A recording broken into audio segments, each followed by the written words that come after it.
O instinto é egoísta, mas a consciência é altruísta? A dualidade define nossa percepção do mundo. Assim como distinguimos alto e baixo, claro e escuro, quente e frio, também vivemos entre o egoísmo e o altruísmo, conceitos que moldam nossa sociedade.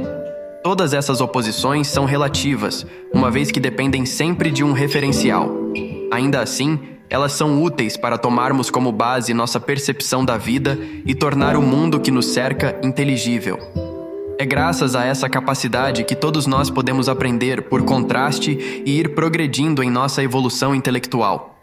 Uma dualidade que está bem presente em nossa sociedade atual se refere ao egoísmo e ao altruísmo. Enquanto definimos egoísmo como o ato de pensar e agir com base apenas nos próprios interesses, o altruísmo é o contrário. Agimos pensando no próximo ou no bem do todo e não em nós mesmos. Porém, será que isso é possível? Será que podemos construir um mundo sem egoísmo? Ou ele é parte inerente do ser humano? Não podemos negar que somos naturalmente seres egoístas. Nossos instintos de preservação e conservação são exemplos perfeitos de como pensamos primeiro em nós mesmos e somente depois nos demais. Basta refletirmos sobre a seguinte situação. Imagine que nesse momento você escuta um barulho muito alto, similar a um tiro de arma de fogo. O que provavelmente você sentirá? Se você pensou em medo, a resposta está correta. O medo tem uma função primordial em nosso complexo organismo, o de nos manter vivos em uma situação de perigo. No caso desse exemplo, é possível que tenhamos instintivamente a reação de correr, se abaixar e, de algum modo, tentar garantir nossa sobrevivência física. Não precisamos nos sentir constrangidos quanto a isso, afinal, é um instinto natural que todos nós possuímos. É importante destacarmos que os instintos têm sempre motivações egoístas. Afinal, o medo que sentimos quer garantir que o indivíduo se salve, e isso, por vezes, passa por cima da sobrevivência do outro. Um caso clássico disso é uma situação de afogamento em que a pessoa que está se afogando acaba puxando o restante para o fundo com a intenção de tentar subir à superfície e respirar. Inconscientemente, o afogado coloca em risco a integridade física daquele que veio resgatá-lo. Portanto, fica claro que nossos instintos tentarão sempre preservar egoisticamente a vida física e psicológica do indivíduo.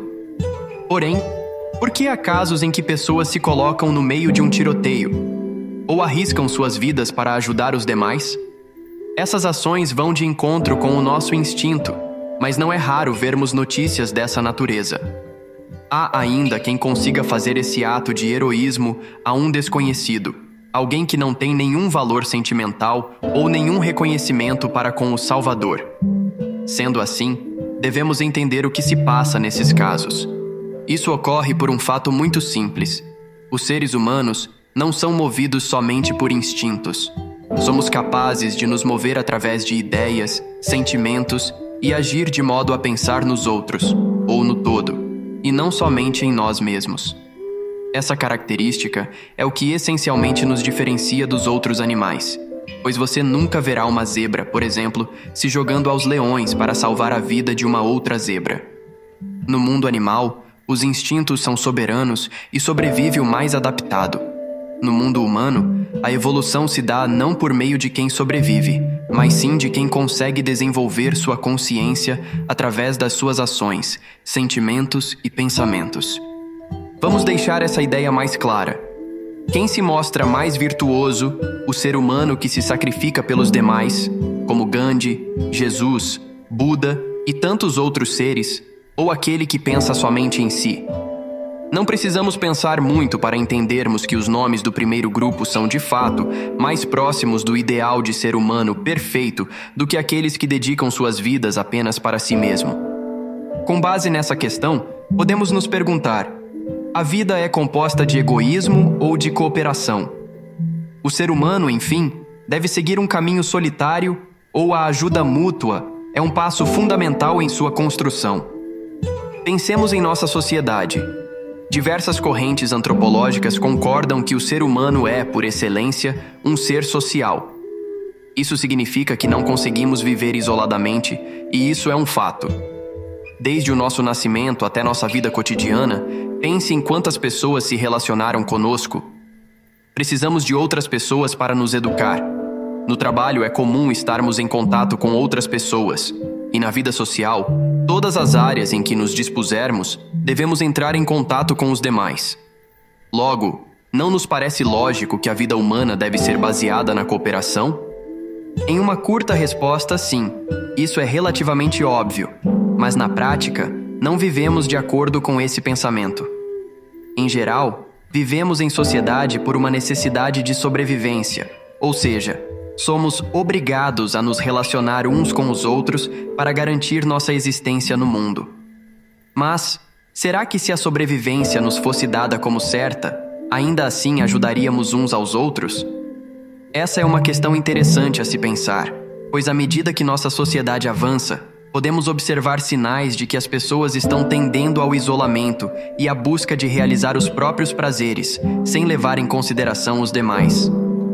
Em nossas relações, cada vez mais se vê pautada a necessidade de colocar os próprios interesses na frente dos demais, e não é raro perceber que cada um passa a defender seus próprios desejos, crenças e convicções com unhas e dentes, sem levar em consideração os demais.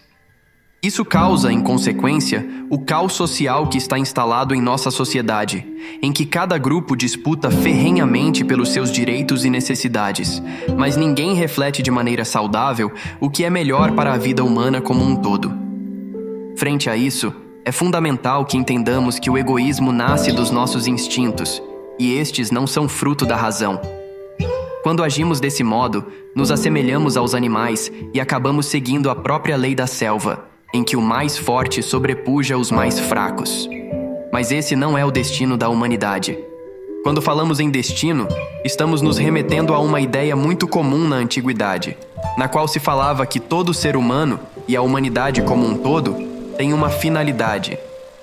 Assim, se possuímos uma mente capaz de discernir, pensar e atuar conforme ideias e não somente por instinto, é provável que nosso destino seja usufruir dessa capacidade ao máximo. Quando abrimos mão desse tipo de faculdade e deixamos os nossos instintos livres para comandar nossas ações, estamos, na verdade, deixando parte de nossa humanidade morrer dentro de nós. É como se nossa melhor parte fosse soterrada em meio aos escombros gerados por tantas ações desmedidas e pelo egoísmo desenfreado. Sendo assim, entender que a vida humana deve ser baseada na cooperação está muito além de considerar o ser humano apenas como um ser social. Afinal, outros animais como formigas e abelhas vivem em sociedade, mas o que nos diferencia desses outros seres é a capacidade de atuar pensando em prol do todo, exercitando virtudes e pensando no melhor para cada um. Ao contrário do que ocorre em uma colmeia, por exemplo, em que uma abelha, ao ser morta, é rapidamente substituída, o ser humano não pode agir desse modo, pensando de forma mecânica no bem da engrenagem social. Mais do que isso, é preciso sempre levar em conta a capacidade de exercer virtudes como a bondade, a justiça e a busca constante pela verdade. Por fim, não devemos desconsiderar nosso aspecto instintivo, afinal, ele compõe nossa existência, mas saibamos diferenciá-lo de uma atitude verdadeiramente altruísta. É somente a partir deles que podemos vivenciar uma cooperação consciente, em que pensamos não somente nos frutos de uma relação benéfica, mas sim no verdadeiro bem-estar do próximo, ajudando a todos, rumo ao nosso destino, encontrar o mais belo aspecto de nossa natureza humana.